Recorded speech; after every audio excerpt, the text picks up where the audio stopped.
നമസ്കാരം, എല്ലാവർക്കും സ്വാഗതം ഫലദീപികയിലേക്ക്.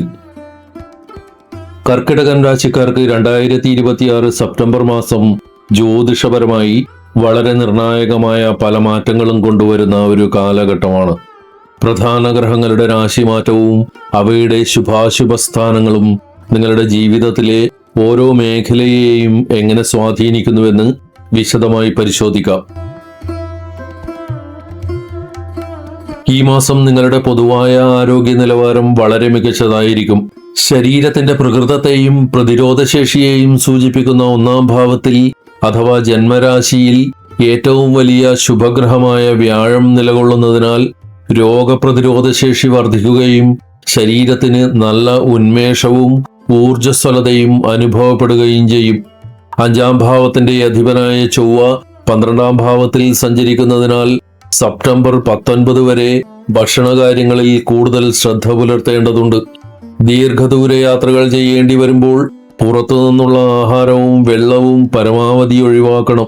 ശുചിത്വമില്ലാത്ത ഭക്ഷണം കഴിക്കുന്നത് ദഹനക്കേട്, അസിഡിറ്റി, ഗ്യാസ് സംബന്ധമായ പ്രശ്നങ്ങൾ എന്നിവയ്ക്ക് കാരണമായേക്കാം. അമിതമായ വെയിലേൽക്കുന്നതോ ഉറക്കക്കുറവോ കാരണം നേരിയ തോതിൽ കണ്ണിന് അസ്വസ്ഥതയോ പുകച്ചിലോ അനുഭവപ്പെടാം. കൂടാതെ മൈഗ്രെയിൻ പോലുള്ള പ്രശ്നങ്ങൾ മുൻപേ ഉള്ളവരാണെങ്കിൽ ചെറിയ തോതിലുള്ള തലവേദനയ്ക്കും സാധ്യതയുണ്ട്. സെപ്റ്റംബർ 19 ശേഷം ചൊവ്വ ജന്മരാശിയിലേക്ക് രാശിമാറ്റം നടത്തുന്നതോടെ നിലവിലുള്ള ചെറിയ അസ്വസ്ഥതകൾ പൂർണ്ണമായും മാറുകയും ആരോഗ്യം കൂടുതൽ മെച്ചപ്പെട്ട് വളരെ തൃപ്തികരമായ അവസ്ഥയിലേക്ക് എത്തുകയും ചെയ്യും. വിദ്യാർത്ഥികളെ സംബന്ധിച്ചിടത്തോളം ഈ മാസം പഠനകാര്യങ്ങളിൽ വലിയ പുരോഗതിയും അനുകൂലമായ മാറ്റങ്ങളും ഉണ്ടാകും. ബുദ്ധി, അറിവ്, ഉന്നത വിദ്യാഭ്യാസം എന്നിവയെ സൂചിപ്പിക്കുന്ന 5-ാം ഭാവത്തിലേക്ക് ജ്ഞാനകാരകനായ വ്യാഴത്തിന്റെ ശുഭദൃഷ്ടി പൂർണ്ണമായും പതിക്കുന്നതിനാൽ പഠനത്തിൽ ശ്രദ്ധ കേന്ദ്രീകരിക്കാനും കാര്യങ്ങൾ വേഗത്തിൽ ഗ്രഹിച്ചെടുക്കാനും സാധിക്കും. കഴിഞ്ഞ 2-3 മാസങ്ങളായി പഠനവുമായി ബന്ധപ്പെട്ട് എന്തെങ്കിലും പ്രധാന തീരുമാനങ്ങൾ എടുക്കാനോ വിഷയം മാറ്റാനോ പുതിയ മേഖലകൾ തിരഞ്ഞെടുക്കാനോ ആലോചിച്ചിരുന്ന വിദ്യാർത്ഥികൾക്ക് അനുകൂലമായ വഴിത്തിരിവ് ലഭിക്കുന്ന സമയമാണിത്. മനസ്സിലുള്ള പദ്ധതികൾ പ്രാവർത്തികമാക്കാൻ ഇത് ഏറ്റവും അനുയോജ്യമായ കാലഘട്ടമാണ്. സെപ്റ്റംബർ 19 ശേഷം ഊർജത്തിന്റെയും ആത്മവിശ്വാസത്തിന്റെയും പ്രതീകമായ ചൊവ്വ ലഗ്നത്തിൽ പ്രവേശിക്കുകയും വ്യാഴവുമായി ഒത്തുചേരുകയും ചെയ്യും. ഈ ഗ്രഹസംയോഗം മത്സര പരീക്ഷകൾ എഴുതുന്നവർക്കും ഉപരിപഠനത്തിനായി കോളേജ് അല്ലെങ്കിൽ യൂണിവേഴ്സിറ്റി അഡ്മിഷൻ കാത്തിരിക്കുന്നവർക്കും പുതിയ കോഴ്സുകൾ ആരംഭിക്കാൻ ആഗ്രഹിക്കുന്നവർക്കും മികച്ച വിജയ സാധ്യത നൽകും. ചിന്തകളിൽ വ്യക്തത വരികയും ലക്ഷ്യബോധം വർദ്ധിക്കുകയും ചെയ്യുന്ന സമയമായതിനാൽ പഠനകാര്യങ്ങളിൽ ഒട്ടും മടിച്ചു നിൽക്കാതെയും സമയം പാഴാക്കാതെയും ആത്മവിശ്വാസത്തോടെ മുന്നോട്ടു പോകാം. ഈ മാസം നിങ്ങളുടെ കുടുംബജീവിതത്തിലും ദാമ്പത്യ ബന്ധത്തിലും വളരെ സന്തോഷകരവും സമാധാനപരവുമായ അന്തരീക്ഷം നിലനിൽക്കും. ദാമ്പത്യ ജീവിതത്തെയും പങ്കാളിയെയും സൂചിപ്പിക്കുന്ന 7-ാം ഭാവത്തിന്റെ അധിപനായ ശനി ഭാഗ്യസ്ഥാനമായ 9-ാം ഭാവത്തിൽ നിലകൊള്ളുന്നതും ലഗ്നത്തിൽ സ്ഥിതി ചെയ്യുന്ന ശുഭഗ്രഹമായ വ്യാഴം തന്റെ പൂർണ്ണ 7-ാം ദൃഷ്ടിയാൽ ദാമ്പത്യഭാവത്തെ നേരിട്ട് വീക്ഷിക്കുന്നതും അതിവിശേഷപ്പെട്ട ഗ്രഹസ്ഥിതിയാണ്.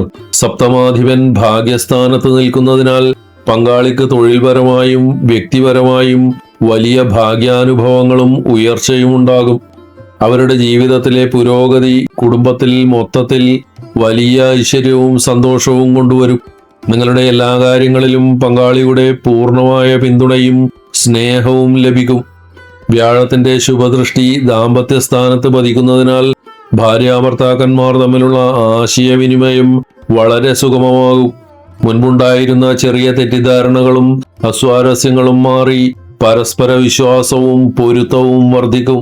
അവിവാഹിതരായ കർക്കിടക രാശിക്കാർക്ക് വിവാഹ കാര്യങ്ങളിൽ അനുകൂലമായ തീരുമാനങ്ങൾ ഉണ്ടാകുന്ന സമയമാണിത്. അനുയോജ്യമായ നല്ല വിവാഹാലോചനകൾ വരാനും തടസ്സങ്ങൾ നീങ്ങി കാര്യങ്ങൾ ശുഭകരമായി ഉറപ്പിക്കപ്പെടാനും വലിയ സാധ്യതയുണ്ട്. നിലവിൽ പ്രണയബന്ധത്തിലുള്ളവർക്ക് അത് വിവാഹത്തിലേക്ക് വഴിമാറാനും സാഹചര്യമൊരുങ്ങും. ഈ മാസം നിങ്ങളുടെ സാമ്പത്തിക സ്ഥിതിയിലും ഭാഗ്യാനുഭവങ്ങളിലും വലിയ മുന്നേറ്റം കാണാൻ സാധിക്കും. ഭാഗ്യസ്ഥാനമായ 9ാം ഭാവത്തിന്റെ അധിപനായ വ്യാഴം ലഗ്നത്തിൽ പൂർണ്ണബലത്തോടെ ഉച്ചനായി നിലകൊള്ളുകയും തന്റെ 9ാം ദൃഷ്ടിയാൽ സ്വന്തം ഭവനമായ ഭാഗ്യസ്ഥാനത്തെ നേരിട്ട് വീക്ഷിക്കുകയും ചെയ്യുന്നത് അതീവ ശുഭകരമായ ഒരു യോഗമാണ്. സാവധാനത്തിൽ ഫലം നൽകുന്ന ശനി ഭാഗ്യസ്ഥാനത്ത് നിൽക്കുന്നത് കൊണ്ട് നിങ്ങൾ ആഗ്രഹിക്കുന്ന ചില കാര്യങ്ങളിൽ ചെറിയ കാലതാമസങ്ങളോ തടസ്സങ്ങളോ നേരിട്ടേക്കാം. എന്നാൽ ഉച്ചനായ വ്യാഴത്തിന്റെ ശക്തമായ നോട്ടം അവിടെയുള്ളതുകൊണ്ട് പ്രതിസന്ധികളെല്ലാം മാറി ഒടുവിൽ ഭാഗ്യം പൂർണ്ണമായും നിങ്ങൾക്ക് അനുകൂലമായി ഭവിക്കും. പരിശ്രമങ്ങൾ ഒട്ടും ഉപേക്ഷിക്കാതെ മുന്നോട്ടു പോവുക. പണം കൂടുതൽ നേടാൻ ആഗ്രഹിക്കുന്നവർക്ക് വളരെ അനുകൂലമായ സമയമാണിത്. ഓഹരി വിപണി, ട്രേഡിംഗ്, മ്യൂച്വൽ ഫണ്ട് തുടങ്ങിയ സാമ്പത്തിക ഇടപാടുകളിൽ ശ്രദ്ധാപൂർവം ഏർപ്പെടുന്നവർക്ക് മികച്ച നേട്ടമുണ്ടാക്കാം. സ്വർണം, ഭൂമി, പുതിയ വീട്, വസ്തുവകകൾ വാങ്ങാൻ ആലോചിക്കുന്നവർക്ക് അതിനുള്ള പദ്ധതികളുമായി ധൈര്യത്തിൽ മുന്നോട്ടു പോകാവുന്നതാണ്. ദീർഘകാലാടിസ്ഥാനത്തിലുള്ള ഇത്തരം നിക്ഷേപങ്ങൾ ഭാവിയിൽ വലിയ സാമ്പത്തിക സുരക്ഷിതത്വവും ഉയർന്ന ലാഭവും നൽകും. കർക്കിടകൻ രാശിക്കാരെ സംബന്ധിച്ച് ഈ മാസം തൊഴിൽ, ഔദ്യോഗിക മേഖലകളിലും ബിസിനസ്സിലും നിർണായകമായ ചില മാറ്റങ്ങളും വലിയ മുന്നേറ്റങ്ങളും സംഭവിക്കാൻ സാധ്യതയുള്ള സമയമാണ്. കർമ്മഭാവമായ 10ാം ഭാവത്തിന്റെ അധിപൻ 12ാം ഭാവത്തിൽ സഞ്ചരിക്കുന്നതിനാൽ നിലവിലെ ജോലിയിൽ മാറ്റം വരുത്താനോ ജോലി ഉപേക്ഷിച്ച് പുതിയ മേഖലയിലേക്ക് മാറാനോ ഉള്ള ചിന്തകൾ മനസ്സിൽ ശക്തമാകും.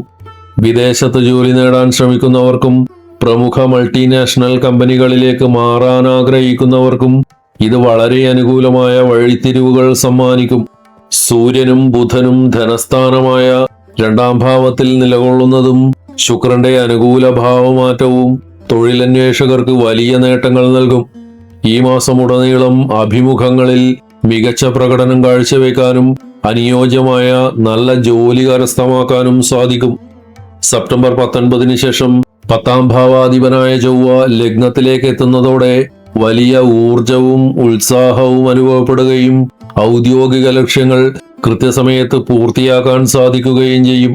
എന്നാൽ ചൊവ്വയുടെ സ്വാധീനം കാരണം അമിതമായ ധൃതി, മുൻകോപം, കാര്യങ്ങൾ വെട്ടിത്തുറന്ന് സംസാരിക്കുന്ന സ്വഭാവം എന്നിവ കൂടാൻ സാധ്യതയുണ്ട്. ജോലിസ്ഥലത്ത് മേലുദ്യോഗസ്ഥരുമായോ സഹപ്രവർത്തകരുമായോ അനാവശ്യ തർക്കങ്ങൾ ഉണ്ടാകാതിരിക്കാൻ സംസാരത്തിലും ഇടപെടലുകളിലും നല്ല സംയമനം പാലിക്കണം. സെപ്റ്റംബർ 7 ബുധൻ 3ാം ഭാവത്തിലേക്ക് പ്രവേശിക്കുന്നതോടെ ബിസിനസ് മേഖലയിൽ വലിയ പുരോഗതിയും സാമ്പത്തിക ലാഭവും വന്നുചേരും. മുടങ്ങിക്കിടന്ന വ്യാപാര ഇടപാടുകൾ പുനരാരംഭിക്കാനും പുതിയ ഉപഭോക്താക്കളെ ആകർഷിക്കാനും ബിസിനസ് വിപുലീകരിക്കാനും സാധിക്കുന്ന സമയമാണിത്. കർക്കിടക രാശിയുടെ അധിപനായ ചന്ദ്രന്റെ പ്രീതി നേടുന്നത് വഴി അമിത ചിന്തകളും മൂഡ് സ്വിങ്സും മാറ്റി മനസ്സിന് നല്ല ശാന്തതയും വ്യക്തതയും ലഭിക്കും. ഏകാഗ്രത വർദ്ധിക്കുന്നതിനും ആന്തരിക ഊർജം ശക്തിപ്പെടുത്തുന്നതിനുമായി ദിവസവും 108 തവണ ചന്ദ്രസ്തോത്രം ജപിക്കുക. ചൊവ്വയുടെ അനുകൂല ഊർജം കൈവരിക്കുന്നതിനും അനാവശ്യ ദേഷ്യവും ധൃതിയും നിയന്ത്രിക്കുന്നതിനുമായി ദിവസവും 108 തവണ ചൊവ്വാസ്തോത്രം ജപിക്കുക. ദിവസവും ഭക്തിയോടെ ഹനുമാനെ ഭജിക്കുന്നത് ജീവിതത്തിലെ സർവ്വ തടസ്സങ്ങളും ആപത്തുകളും നീക്കി ശത്രുദോഷങ്ങളിൽ നിന്ന് സംരക്ഷണം നൽകാനും കുടുംബത്തിൽ ഐശ്വര്യവും സമാധാനവും നിറയ്ക്കാനും ഏറെ സഹായിക്കും. കർക്കിടകൻ രാശിക്കാർക്കായുള്ള ഈ വീഡിയോ ഇവിടെ പൂർണ്ണമാകുന്നു. വീഡിയോ ഉപകാരപ്പെട്ടാൽ ലൈക്ക് ചെയ്യുക, ഷെയർ ചെയ്യുക. കൂടുതൽ ജ്യോതിഷ അറിവുകൾക്കായി ഫലദീപിക സബ്സ്ക്രൈബ് ചെയ്യുക. എല്ലാവർക്കും നന്മകൾ ഉണ്ടാവട്ടെ. ഹരി ഓം.